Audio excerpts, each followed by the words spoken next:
The story of Europe is, honestly, a story of movement. Long before the rise of empires and the drawing of modern borders, its peoples were in a constant state of flux, a restless tide of humanity washing across the vast plains and dense forests.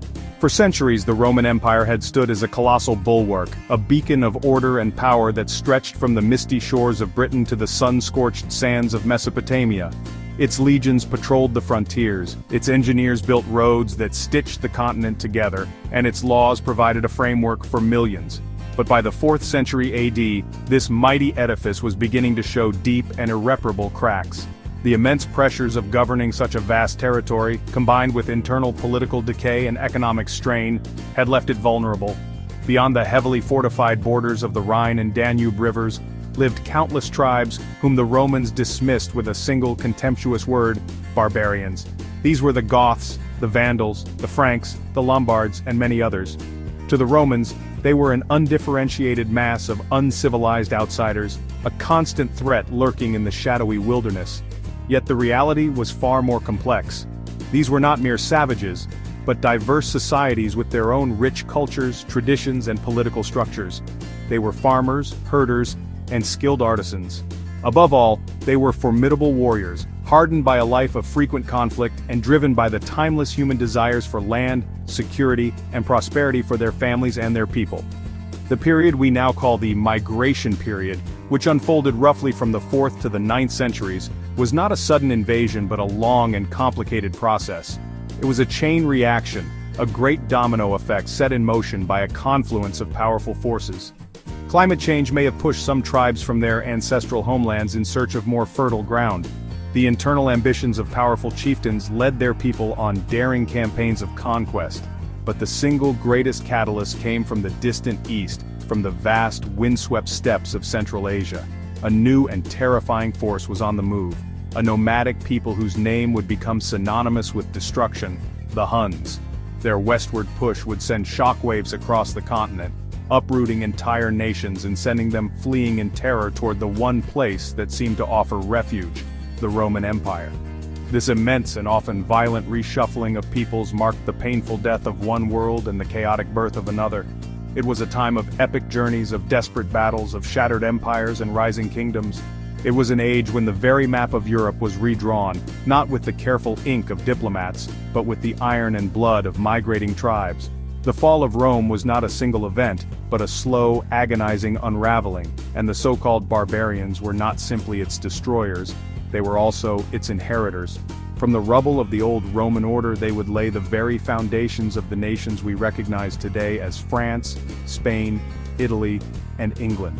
This is the story of that transformation, the story of how modern Europe was born. The Roman relationship with the peoples living beyond its frontiers was a paradox, a volatile mixture of fear and fascination, of contempt and dependence. The official Roman view, propagated by its historians and poets, was one of stark contrast. Inside the empire was civilization, law, and order. Outside was a chaotic wilderness inhabited by primitive, violent tribes. The term barbarian itself, derived from the Greek for those who did not speak their language, was just loaded with prejudice, suggesting a lack of culture, reason, and humanity. Romans saw them as shaggy-haired, beer-drinking savages who dressed in animal skins and knew only the law of the sword. This powerful stereotype served a crucial purpose. It justified Roman expansion and reinforced a sense of cultural superiority for the citizens of the empire. Yet, behind this public facade of disdain, the Romans held a grudging respect for the martial prowess of these same tribes, particularly the Germanic peoples. They were seen as fierce, loyal, and incredibly tough fighters, embodying a raw, untamed valor that some Romans felt their own increasingly civilized society had lost. From the earliest days of the empire, Roman leaders recognized the value of harnessing this military strength. Julius Caesar himself had been one of the first to do so, forming elite cavalry units from Germanic horsemen who proved devastatingly effective on the battlefield. This practice only grew over the centuries, becoming an indispensable component of Roman military strategy. Emperor Tiberius established a personal Germanic bodyguard, a tradition that would continue for generations, placing the emperor's life in the hands of men he publicly deemed barbarians. This reliance created a complicated and dangerous symbiosis. The Roman army became increasingly barbarized, with a significant portion of its ranks, and even its officer corps, filled with men of Germanic, Gothic, or Frankish origin. These soldiers, known as foederati, were allies bound by treaty to defend the empire in exchange for payment, land, or provisions. On one hand, this provided Rome with a steady supply of skilled and motivated troops to guard its long, porous borders. On the other hand, it meant that the empire was, well, effectively training and equipping the very people who might one day become its most formidable enemies.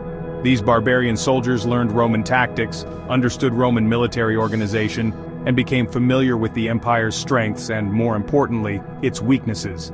The arrangement was a constant source of tension within Roman society. While generals on the frontier saw the foederati as a practical necessity, politicians and aristocrats in the capital often viewed them with suspicion and alarm. Anti-barbarian sentiment would periodically flare up, leading to purges and political assassinations, such as the execution of the brilliant Vandal Roman general Stilicho in 408 AD. This deep-seated distrust created a fatal inconsistency in Roman policy. Rome needed the barbarians to defend itself, but it refused to fully integrate them. It promised them land and payment but often failed to deliver, allowing corrupt officials to exploit them. This cycle of dependence, betrayal, and resentment would ultimately prove to be a key factor in the unraveling of the Western Roman Empire. The first tremors of the Great Migration were felt long before the Huns arrived. As early as the 2nd century BC, a massive confederation of tribes known as the Cimbri and Teutones moved south from their homeland in what is now Denmark, driven by famine or flooding. They swept through Gaul and into Roman territory, inflicting several shocking defeats on Roman legions. It took the full might of the Roman military over a decade to finally crush them, a stark early warning of the destructive potential of large-scale tribal movements. Centuries later, in the 100s AD, another powerful group, the Goths, began their own epic journey, migrating from the shores of the Baltic Sea southward to the fertile lands north of the Black Sea, displacing other peoples as they went, and establishing a powerful kingdom. These early movements were a prelude to a much larger crisis. The pressure building on Rome's borders was immense. The Marcomannic Wars, which raged for nearly 14 years during the reign of Emperor Marcus Aurelius, saw a coalition of Germanic and Sarmatian tribes push deep into Roman territory, reaching as far as Italy. Though Aurelius eventually fought them to a standstill, the wars exhausted the empire's resources and revealed the fragility of its northern frontier. In a momentous decision, Aurelius's son and successor Commodus allowed some of these tribes to settle on Roman land in exchange for military service. It was a pragmatic solution, but one that set a dangerous precedent, blurring the line between inside and outside the empire, and signaling to other tribes that entry was possible. The true cataclysm, the event that turned the steady flow of migration into a flood, was the arrival of the Huns around 375 AD. Storming out of the east, these master horsemen and archers were unlike any enemy the Goths had ever faced. They shattered the powerful Gothic kingdom north of the Black Sea, killing their king and scattering their people. Panic-stricken and desperate, hundreds of thousands of Goths, men, women, and children fled westward, arriving in a massive, terrified throng on the banks of the Danube River, the border of the Eastern Roman Empire. They did not come as invaders, but as refugees, begging the Emperor Valens for permission to cross the river and find safety within the empire's embrace, promising to serve as loyal soldiers in return. This moment was a critical turning point. Valens, seeing an opportunity to gain a vast number of new army recruits, agreed, but the Romans were completely unprepared for the sheer scale of the influx. The logistical challenge was overwhelming. Corrupt and callous Roman officials mismanaged the resettlement, stealing the food and supplies meant for the starving Gothic refugees and even selling their children into slavery in exchange for dog meat. What began as a plea for asylum quickly turned into a brutal struggle for survival. Humiliated, starving, and enraged by the Romans' cruelty and broken promises, the Goths rose in a violent rebellion. The refugees had become an enemy army, and they were now loose inside the empire. The Gothic rebellion spiraled into a full-scale war that raged across the Roman province of Thrace. The Goths, now united by a burning desire for vengeance, plundered the countryside, their rage fueled by the memory of their starvation and humiliation.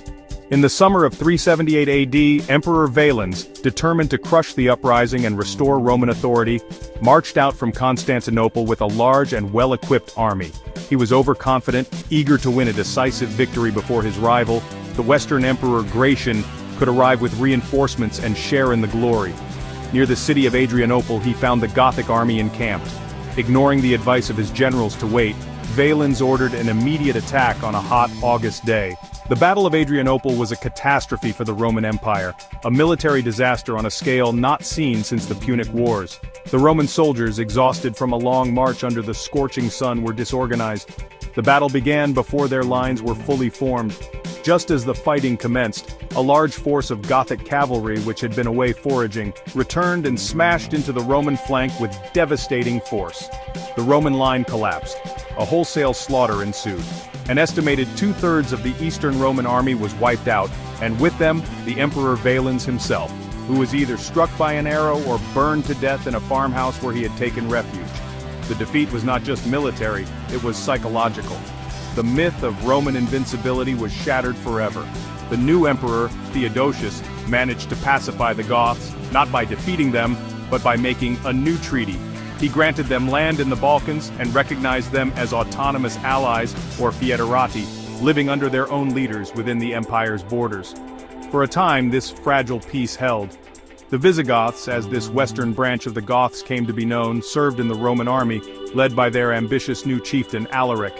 But after Theodosius's death, old tensions resurfaced. Promises were broken, and Alaric, feeling his people were being used as disposable pawns, led them on a campaign of plunder, first through Greece and then fatefully, into Italy itself. Alaric's goal was not to destroy the empire, but to carve out a secure, permanent home for his people within it, and to gain a legitimate command for himself in the Roman military. He besieged Rome 3 times, attempting to negotiate with the powerless Western Emperor Honorius, who was safely barricaded in the fortress city of Ravenna. But when negotiations failed and anti-barbarian sentiment in the Roman court led to the massacre of the families of Gothic soldiers, Alaric's patience ran out. On August 24, 410 AD, his forces entered Rome and sacked the city. For 3 days, they plundered its riches. While the violence was more restrained than in other ancient sacks, the symbolic impact was earth-shattering. For the first time in 800 years, the Eternal City had fallen to a foreign enemy. The world looked on in horror, convinced that the end of days was at hand. In the decades following the sack of Rome, the Western Empire, just kept unraveling, its provinces picked apart by migrating tribes. The Visigoths moved on from Italy and ended up establishing a kingdom in southwestern Gaul. Meanwhile, the Vandals, Alans, and Suebi, after crossing the frozen Rhine River way back in 406, blazed a trail of destruction across Gaul and into Spain, eventually crossing the sea to conquer the wealthy Roman province of North Africa. But, honestly, all these movements happened under the looming shadow of the force that had set them in motion: the Huns. United under a new, fearsome leader, the Huns were about to step directly onto the main stage of European history and unleash a new wave of terror. His name was Attila. Coming to power in 434 AD, he turned out to be a brilliant strategist and a ruthless leader, forging the disparate Hunnic tribes, along with their numerous conquered subjects like the Ostrogoths, into a terrifyingly effective war machine. He wasn't interested in settlement or farming.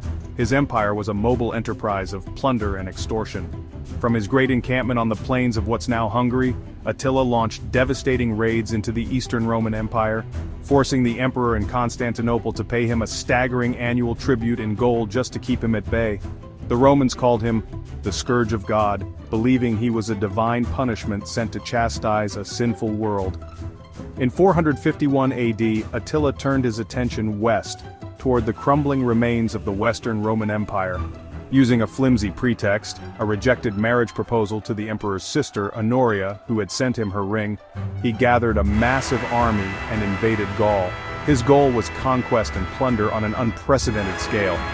He sacked city after city, leaving a trail of devastation in his wake.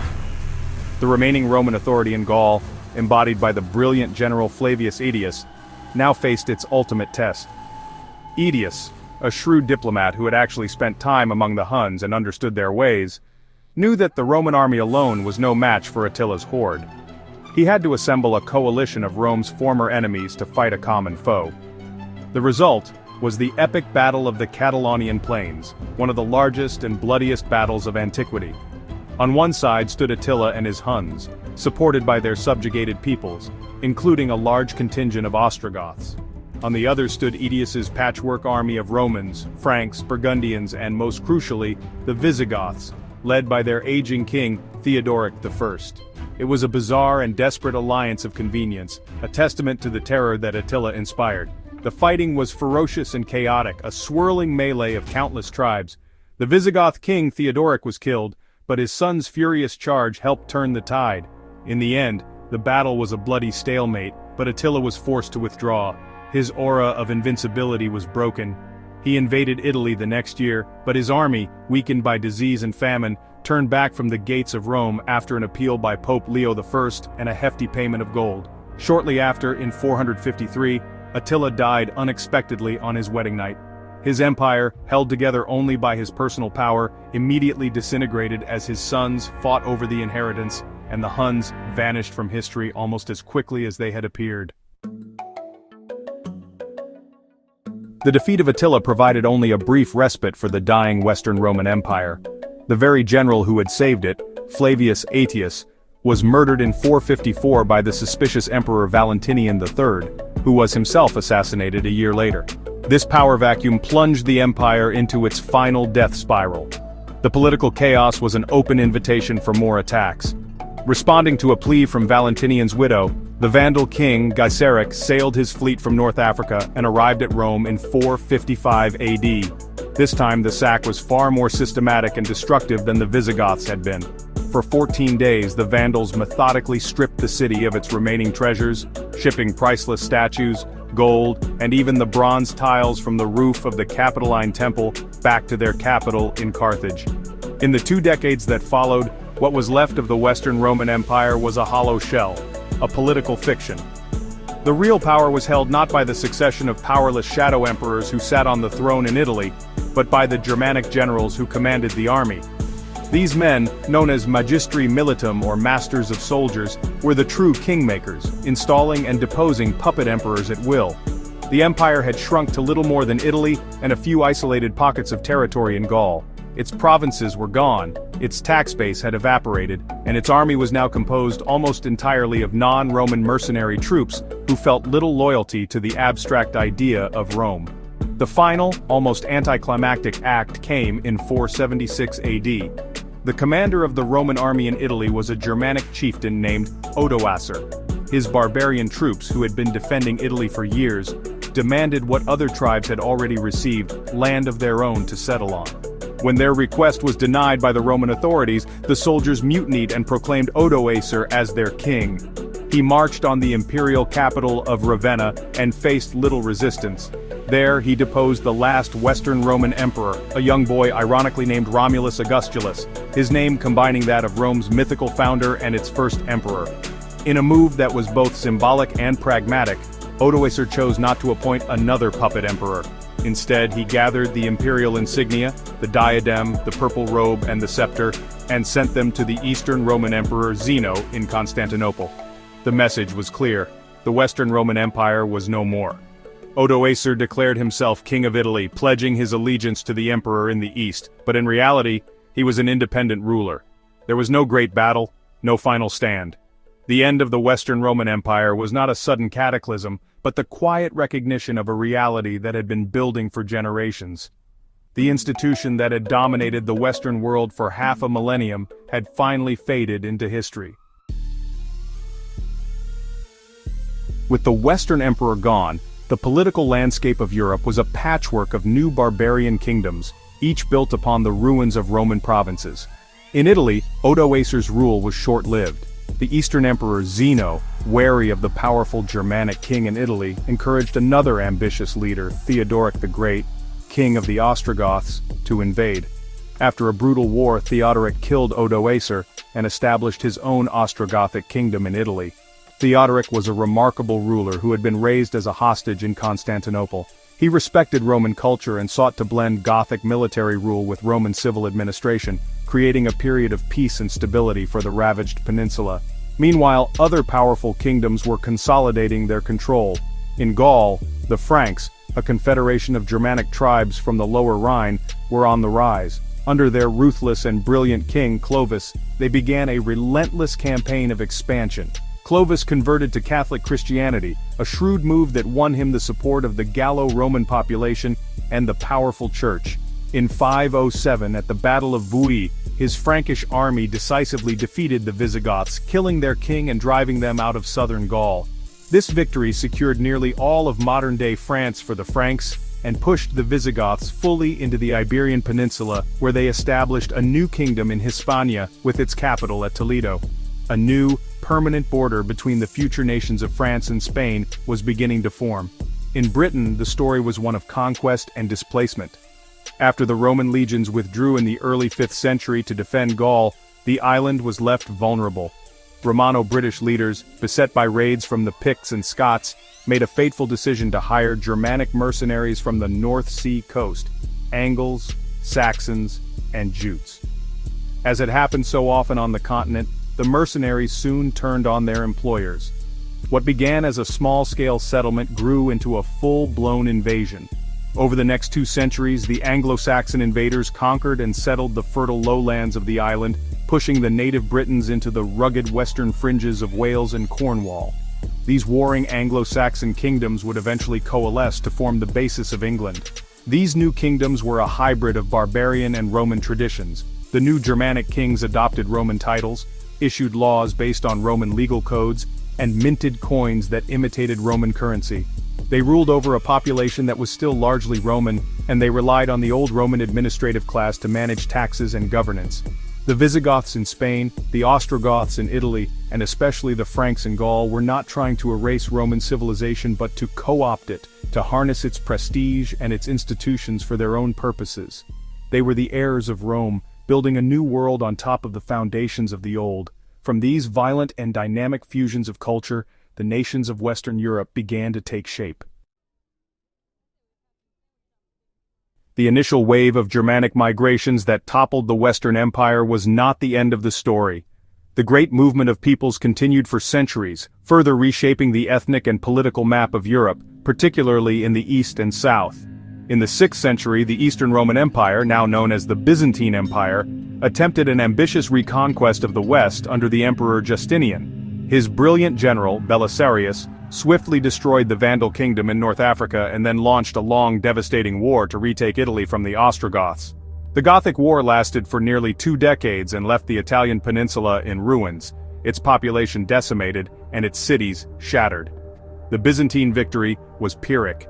The exhausted and depopulated Italy was ripe for a new invasion.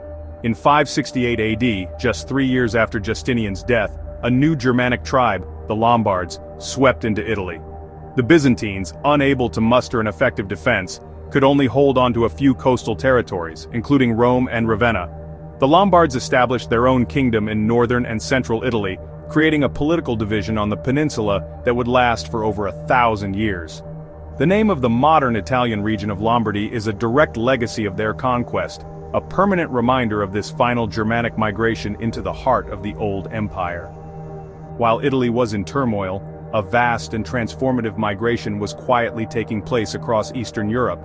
The Slavic peoples, originating from the forests and marshes of the Pripyat region, began a massive expansion in the 6th and 7th centuries. They moved south into the Balkans, which had been largely depopulated by centuries of warfare and plague, and west into the lands of modern-day Poland, the Czech Republic, and Eastern Germany. These were not militarized hordes like the Goths or Huns, but small groups of farmers and pastoralists who gradually settled and absorbed the lands they entered. Their sheer numbers and steady advance permanently changed the demographic character of Eastern Europe, creating the foundation for the modern Slavic nations. Into this new Slavic world came other, later arrivals. The Bulgars, a Turkic warrior tribe from the steppes, crossed the Danube River in 681 and conquered the Slavic tribes living in the northeastern Balkans. Over time, however, the Bulgar elite were culturally and linguistically assimilated by the far more numerous Slavic population they ruled. They adopted the Slavic language and Orthodox Christianity, forging a powerful new state, the First Bulgarian Empire, which would become a major rival to the Byzantine Empire. Similarly, the Croats and Serbs, originally invited by the Byzantines as mercenaries to defend against other invaders, settled in the Western Balkans and established their own principalities, laying the groundwork for their future kingdoms. The final major wave of migration arrived at the very end of the 9th century. A federation of tribes known as the Magyars, skilled horsemen from the Ural Mountains region, swept into the Carpathian Basin. They terrorized Europe for decades with their lightning raids, striking as far as France, Italy, and Spain. But after a decisive defeat at the Battle of Lechfeld in 955, their raiding lifestyle came to an end. They settled permanently in the fertile plains of the basin, adopted Christianity, and established the Kingdom of Hungary. With the arrival of the Magyars, the Great Age of Migration drew to a close. The ethnic and linguistic map of Europe had been fundamentally and permanently redrawn. The centuries of movement, conflict, and settlement had a profound and lasting impact. The political unity imposed by the Roman Empire was gone forever, replaced by a mosaic of kingdoms and principalities defined by the Germanic, Slavic, and other peoples who now ruled them. The Visigothic kingdom in Spain, though eventually conquered by Muslim armies, laid the cultural and political groundwork for the Christian Reconquista and the eventual formation of modern Spain. The Anglo-Saxon kingdoms in Britain would unite to become England. Most significantly, the Frankish kingdom of Clovis would evolve through the Carolingian Empire and its eventual division into the precursor states of France and Germany. Even Italy, though fragmented for centuries, found its regional identities shaped by the legacy of Ostrogoths, Lombards, and Byzantines. The migrations also transformed the social and cultural fabric of the continent. The fusion of Roman and Germanic cultures created a new medieval civilization. Germanic concepts of personal loyalty to a war leader blended with Roman ideas of law and administration. Latin, the language of the Romans, survived and evolved, mixing with local and Germanic tongues to give rise to the Romance languages: French, Spanish, Italian, Portuguese, and Romanian. The Roman Catholic Church, which survived the collapse of the empire, became the single most important unifying institution in Western Europe, preserving literacy, learning, and a shared sense of identity across the fragmented political landscape. Today, more than a millennium later, the echoes of this tumultuous period are all around us. They are in the languages we speak, the borders of the countries we live in, and the very names on the map. The migration period was an age of violence, displacement, and profound loss, the end of the ancient world. But it was also an age of creation and new beginnings. It was the chaotic, painful, and dynamic process through which the peoples and nations of modern Europe were conceived. The fall of Rome was not merely an end, it was the crucible in which a new continent was forged, a world whose foundations were laid by the restless feet of migrating peoples.